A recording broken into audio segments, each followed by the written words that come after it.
উৎসবে এসে কেমন লাগতেছে? হ্যালো, ভালো। কোথা থেকে আসছো? কার সাথে আসছো? মার সাথে। সুপ্রিয় দর্শক, আসসালামু আলাইকুম। স্বাগত জানাচ্ছি সাংবাদিক বাবুল মিয়ার পক্ষ থেকে। আমি এই মুহূর্তে দাঁড়িয়ে আছি টাঙ্গাইল সদরের উদ্যানে। পিঠা উৎসবে অংশগ্রহণ করে কেমন লাগছে? অনেক ভালো লাগছে। আমরা শাহিন স্কুল ইংলিশ ভার্সনের সকল টিচার এবং গার্ডিয়ানরা অংশগ্রহণ করেছে। আমাদের হিউজ পরিমাণ বিক্রি হয়েছে। চাহিদা অনুযায়ী আমাদের পিঠা শেষ হয়ে গেছে। আরো থাকলে বিক্রি হতো। Shaheen school English version registry পাড়া শাখা। অনেক ভালো লাগছে উৎসব। কোন পিঠাটা বেশি বিক্রি হচ্ছে? আমাদের আসলে কোনো পিঠাই কম বিক্রি হয়নি, তবে মাংস পিঠার চাহিদাটা অনেক বেশি ছিল। বাটি সাপটা আমার প্রিয় পিঠা, মাংস পিঠা এবং বাটি সাপটা। পিঠা উৎসবে এসে কেমন লাগতেছে? ভালোই লাগতেছে। আপনার প্রিয় পিঠা কোনটি? মাংস পিঠা। কোথা থেকে আসছে? আমি রেভিশন থেকে আসছি। অনেক দূর থেকে আসছি আনন্দ করার জন্য, ঘোরার জন্য, এটাই আর কি। ওই পিঠা উৎসবের মাধ্যমে বাংলার কোন দিকটি ফুটে ওঠে? মানে এটা বাংলার একটা ঐতিহ্য, একটা উৎসব, যে শীতকালীন একটা পিঠা, যে একটা বাংলার যে একটা থাকে না আনন্দটা, এইটাই আর কি। পিঠা উৎসবে আসছেন, অবশ্যই পিঠা খাইছেন। তো এই পিঠা উৎসবের মধ্যে আপনার কাছে কোন পিঠাটা সবচেয়ে বেশি ভালো লাগে? আমার সবসময় মাংস পিঠাটাই ভালো লাগে।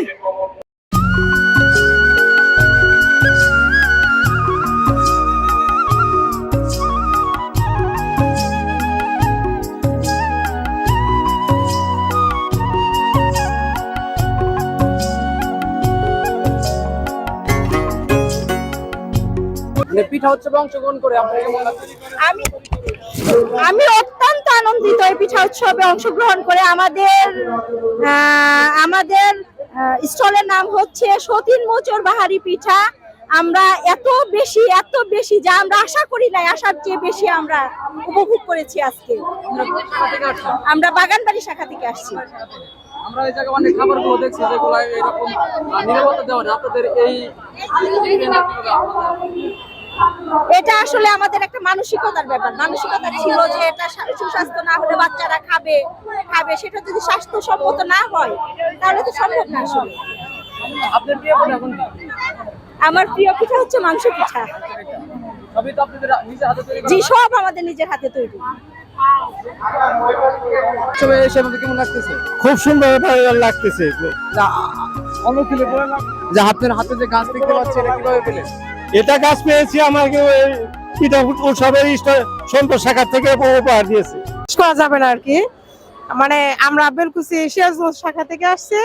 এখানে মানে অনেক লোকজনের ভিড়, মানে তাদেরকে দেখে ভালো লাগছে এবং তারাও অনেক আনন্দ ফিল আপ করতেছে। আর এখানে আমাদের আইটেম গুলো শেষ হয়ে গেছে, প্রায় আধা ঘন্টার ভিতরে আমরা অনেকটা সেল করতে পারছি। আর আইটেম হচ্ছে আপনার মাংস পুলি, নারিকেলের পুলি, সুজির বরফি এবং হচ্ছে আপনার বুটের বরফি, আর অন্যান্য আদর্শ দুধ পুলি, সুন্দরী কমলা সুন্দরী পিঠা, এই আর কি। পিঠা উৎসবে এসে কেমন লাগতেছে? খুব ভালো লাগতেছে, খুবই ভালো। এরকম পিঠা উৎসব তো আসলে মাঝে মাঝে হওয়ার দরকার। আমাদের ছেলে মেয়েদের পিঠা চিনানোর জন্য একটা ভালো একটা উদ্যোগ। এই সাইন শিক্ষা পরিবারকে এই একটা উদ্যোগ গ্রহণ করার জন্য ধন্যবাদ। খুবই ভালো। এই পিঠা উৎসবের মাধ্যমে আমাদের বাংলার কোন দিকটি ফুটে ওঠে?